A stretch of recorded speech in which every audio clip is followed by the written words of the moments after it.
اس کو تو آپ یوں سمجھئے کہ دنیا میں جب کوئی غلطی ہو جاتی ہے تو آدمی کان پکڑ کر کہتا ہے کہ معاف کر دو، تم بہت ہی عزت والے ہو، بہت ہی دولت والے ہو، وقار والے ہو۔ یہاں جب بندے نے دونوں ہاتھوں کو اٹھایا ہے، اب ہاتھوں کو باندھا ہے، اور باندھا بھی ہے کہاں پر معلوم ہے؟ ناک کے نیچے۔ رب فرماتا ہے اے فرشتوں دیکھو اس کے نامہ اعمال سے نفس کی خطاؤں کو مٹا ڈالو۔ ناک کے نیچے نفس ہے جس سے غلطی کی، وہیں پر ہاتھ باندھا ہے۔ ہاتھ باندھ کر نماز کیا پڑھتا ہے؟ سبحانک اللہم و بحمدک و تبارک اسمک و تعالی جدک ولا الہ غیرک۔ اے اللہ تو پاک ہے اور تیری حمد کے ساتھ شروع کرتا ہوں، اور بزرگ ہے تیرا نام اور تیری بزرگی بلند ہے، اور تیرے سوا کوئی معبود نہیں۔ اے فرشتوں دیکھو اس نے زبان سے کون کون سے گناہ کیے ہیں، اس کی زبان سے ہوئے گناہوں کو مٹا ڈالو، اس کے زبان سے کی ہوئی گناہوں کو مٹا ڈالو، اس لیے کہ بندہ میری پاکی اور حمد بیان کر رہا ہے۔ دیکھو دیکھو دسترخوان پر کیا کیا چنے گئے ہیں۔ کیا کہوں او دنیا والوں، مسلمانوں کو اسلام کی بات سمجھ میں آتی ہی نہیں ہے، نہ نماز کی جانب مائل ہونے کی توفیق حاصل ہوتی ہے۔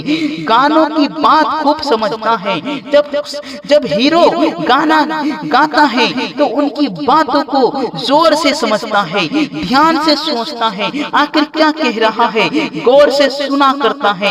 اللہ اللہ ٹی وی کی بات خوب سمجھتا ہے، سینما کی بات کو خوب سمجھتا ہے اور اچھی طرح سے یاد بھی رکھتا ہے۔ ہیروئن کی بات خوب سمجھتا ہے، ہیروئن کی بات کو خوب سمجھتا ہے، خوب دھیان میں رکھتا ہے۔ لیڈروں کی بات کو خوب سمجھتا ہے، سیاستدانوں کی بات کو خوب سمجھتا ہے۔ اسلام کی بات لیکن تمہیں سمجھ میں نہیں آتی، اسلام کیا کہہ رہا ہے لیکن وہ بات تمہیں سمجھ میں نہیں آتی، دماغ کے اندر اڑتی نہیں ہے، اس کے کان بہرے ہیں، اس کے دل پر مہر لگے ہوئے ہیں، اس کی آنکھ اندھی ہے۔ تو قرآن و احادیث کے لیے ہے۔ اتنی بات سننے کے بعد سب کچھ نمازی ہو جانا چاہیے تھا، اسلام کا پابند ہو جانا چاہیے تھا، اسلام کے دسترخوان پر جم جانا چاہیے تھا۔ ارے او دنیا والو، پڑھتے ہو نماز زبان سے اور سنتے ہو اس چیز سے، کان سے۔ رب کہتا ہے اے فرشتوں بندہ زبان سے پڑھ رہا ہے اور کان سے سن رہا ہے، اس کے کان سے ہوئے گناہ کو بھی مٹا ڈالو، ہاتھ کے گناہ کو مٹا دو کہ ہاتھ باندھ کر میری تعریف کر رہا ہے یہ بندہ۔ او فرشتوں تم اس کے گناہوں کو مٹا ڈالو، پاؤں کے گناہوں کو مٹا ڈالو کہ پاؤں کے سہارے سے میری بارگاہ میں کھڑا ہوا ہے، میری بارگاہ میں جھکا ہے۔ آنکھوں کے گناہوں کو مٹا دو کہ انہوں نے آنکھوں سے دیکھ کر میری بارگاہ تک پہنچا ہے۔ اے فرشتوں ان کے گناہوں کو تم بخشش فرما دو، زبان کے گناہوں کو مٹا دو، اس لیے کہ اسی زبان سے میری حمد و ثنا کر رہا ہے۔ اب بچی ناک، اس سے بھی گناہ ہوئے ہیں۔ کون سے گناہ؟ شراب پیتا نہیں ہے، شراب کو حرام سمجھتا ہے، مگر رہا چلتے چلتے اس کی بدبو ناک تک پہنچ گئی، قصدن نہیں سہون خطا ہو گئی ہے، لیکن اے رب ہاتھ کو حرکت دے کر باندھا، پاؤں سے چل کر آیا، زبان سے تیری حمد و ثنا کرتا ہے، کان سے سنا کرتا ہے، ناک سے کیا کیا؟ یہی تو اصل جان ہے۔ ارے ناک ہی سے تو سانس لے رہا ہے، سانس بند ہو جائے تو عمل کا ہونا بند ہو جائے گا۔ دیکھ رہے ہیں اسلام کے دسترخوان پر کیا کیا چیزیں رکھی ہوئی ہیں۔ ارے لشکر ہے لشکر، اللہ تبارک و تعالی نے اسلام کے دسترخوان پر اپنے رحم و کرم سے بہت کچھ رکھ دیا ہے۔ اگر کوئی شخص بریاں یا بریاں کھانے کے ساتھ آپ کی دعوت کرے تو آپ قبول کریں گے کہ نہیں؟ بالکل کریں گے، پھر مسلمان نماز کے دسترخوان پر کیوں نہیں آتا ہے؟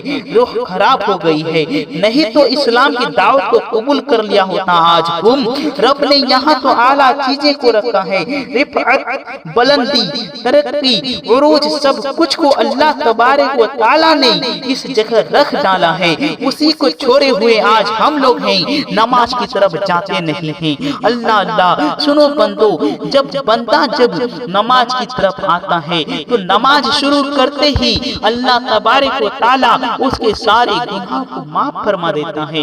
جیسے جیسے وہ بندہ رب کی بارگاہ میں جھکا کرتا ہے نماز میں اپنے مصلی پر، جب وہ نماز کو شروع کر دیتا ہے تو اللہ تبارک و تعالیٰ اس بندہ سے اتنا پیار کرتا ہے، اتنی محبت کرتا ہے کہ اس بندے وہ بندہ جب نماز پڑھا کرتا ہے تو اللہ رب العزت اس کے گناہوں کو بھی بخشش فرماتا جاتا ہے اور اس کے لیے جنت کے دروازوں کو بھی کھول ڈالتا ہے۔ اللہ اکبر، جب بندہ نماز کو شروع کر دیتا ہے، نماز ادا کرنے لگ جاتا ہے تو اللہ اس کے گناہوں کو معاف کرنے لگ جاتا ہے اور اسی بندے کے لیے اپنی جنت کو بھی کھولنا اس کے لیے شروع کر دیتا ہے۔ اللہ اللہ، رب نے یہاں تو اعلیٰ چیزوں کو رکھ دیا ہے۔ اللہ اکبر، توبہ کرو مسلمانوں، ابھی بھی وقت ہے ورنہ پچھتاؤ گے، پھر قیامت میں محشر میں پچھتانے سے کوئی فائدہ نہیں۔ اگر فائدہ ہے تو اسی دنیا میں پچھتا کر اللہ کی بارگاہ میں نماز کو پڑھتے رہنا۔ اللہ اکبر، سوچ کر توبہ کر لینا اور خدا کی بارگاہ میں جھک جانا بندو، آج تمہاری کامیابی اسی میں ہے۔ ارے دنیا کی دولتیں آج نہ کل تمہاری ساتھ چھوڑ دے گی، لیکن یہ وہ دولتیں ہیں، اسلام وہ دولت ہے نہ تمہیں دنیا میں چھوڑ سکتی ہے نہ تجھے آخرت میں چھوڑ سکتی ہے۔ شرط یہ ہے کہ تم توبہ کر کے اسلام کے سچے تم مجاہد بن جاؤ، رب مصطفیٰ کے سچے غلام بن جاؤ، مصطفیٰ کے سچے عاشق بن جاؤ۔ اللہ اکبر، اللہ کے پیارے بندے بن جاؤ، تمہاری کامیابی اسی میں ہے۔ اللہ اکبر، توبہ کرو مسلمانوں۔ استغفر اللہ ربی من کل ذنب و اتوب الیہ وما علینا الا البلاغ المبین وآخر دعوانا ان الحمد للہ۔